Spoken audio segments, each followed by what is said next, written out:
We're here with Jim and Keitha Lanley. They are Love in Action International Directors.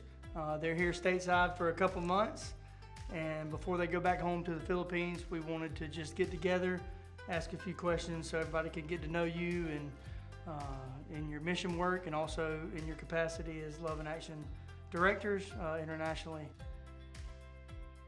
What led to us being at Love in Action was one morning we were getting ready to go back. We were kind of on furlough, and Ken and Martha allowed us to stay in their home. And the day that we left, Ken looked at me and said, "Hey, we really would love to have you guys as directors of this mission. You're kind of doing that now. Would you be willing to take that position?" And we were like, "Absolutely." Oh, that's awesome. That's great. I know that Ken and Martha over the years have developed relationships with, I guess, over 8 or 9 countries in the 1040 window, and you guys have served in a lot of those areas and work in that capacity in the past and also now for Love in Action. Can you talk a little bit about just the vastness of the area, and how do you manage all those relationships across 8 or 9 countries, and then be able to help support all the needs that could come up for all these pastors in your capacity now? Well, it's like herding cats, for sure. We do a lot of conversation either through the phone or through a video chat, and then occasionally we have the monetary resources to actually fly there and then do training in places like Nepal and India and Myanmar and Thailand and China and other places. And so when we're on the ground, we're able to assess the situation better as far as financial needs of the pastors or orphans or whatever particular situation we find our pastors in. And so it's like having a small piece of pie or a small pie, and you have this giant need of hunger to fulfill that. And it just seems like the slices get thinner and thinner, and it's always a challenge to figure out, you know, where the majority of the resources need to go and who's going to have to wait. Yeah. That is a real challenge. I enjoy going when we're able to go and visit in person. I enjoy being able to come alongside some of the pastors and leaders' wives and really encourage these ladies. A lot of the countries that we work with, the ladies are not as blessed as we are here in the U.S. And so being able to come alongside them and encourage them and help them to know that they have worth and they have value and that they're important, those ladies need to hear that. I know that discipleship is a big part of what you guys do, and you've had a lot of experience in this over the years and training disciple makers. Talk a little bit, if you don't mind, about how that's a part of your ministry and just kind of what that looks like for you guys. Yeah. Well, we have several pastors that we partner with, and we have a discipleship program called DM Squared, Disciples Making Disciple Makers.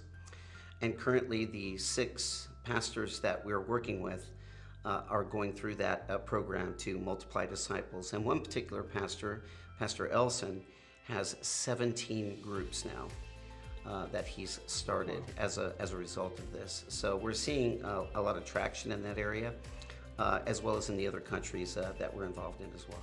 Okay, that's great. I've been able to train some of the ladies, and DM Square, of course, I'm there with the training that happens. It happens in our home, usually, and so, yeah, we're there. And then I also share over the internet with a couple of ladies and teach using the Skype and other avenues. Tell us a little bit about how can us in Dothan, Alabama, support you guys in a way that's meaningful and that just kind of comes alongside what the Lord's doing. We'd love to build that support even more than you have now. Yeah. Well, pray for boldness, pray for opportunities. Of course, 56% of our budget last year was transportation, which includes, airlines and hotels. And believe me when I tell you, we're not staying in 5-star hotels. And we're taking the cheapest flight. I mean, we're 42 hours going home. Yeah. So I ought to tell you. So we're trying to be really good stewards of whatever's given. You mentioned one thing that I think is good to circle back to is traveling to locations and seeing these pastors and their organizations and just kind of what their challenges are. How does that help you to know how to help them more when you're there versus, video chat or Yeah. conversations on the phone? How can you help? Well, when you're there, you can see whether or not what you've taught is being implemented. What if you have conversations with them in video, you have no idea what they're actually doing, what they're not doing. So when you're there, then you can see, do they really get it? Are they really passing it on?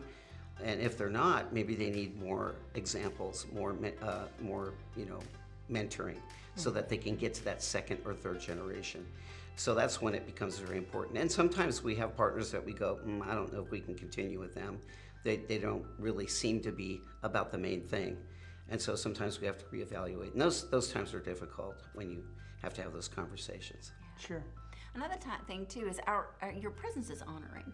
So I think coming there and just kind of standing next to them and being where they are and seeing their life and encouraging them and hiking up the trails and sitting in the heat and battling the flies and the gnats and the bad water, those kinds of things can give you a real appreciation for their lives.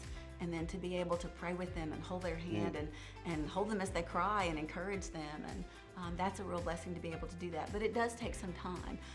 Coming in for just a few days and then leaving after a few days, that's good, that's wonderful. But if we can stay longer, then that gives us more of an opportunity to really know what their lives are like and be able to model and pour in and encourage and refresh them more than just a couple of days. That's great.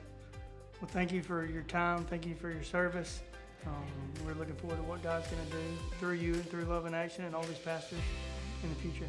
It's a joy and an honor. Thank you. Happy 25th anniversary, LIA. Thank you.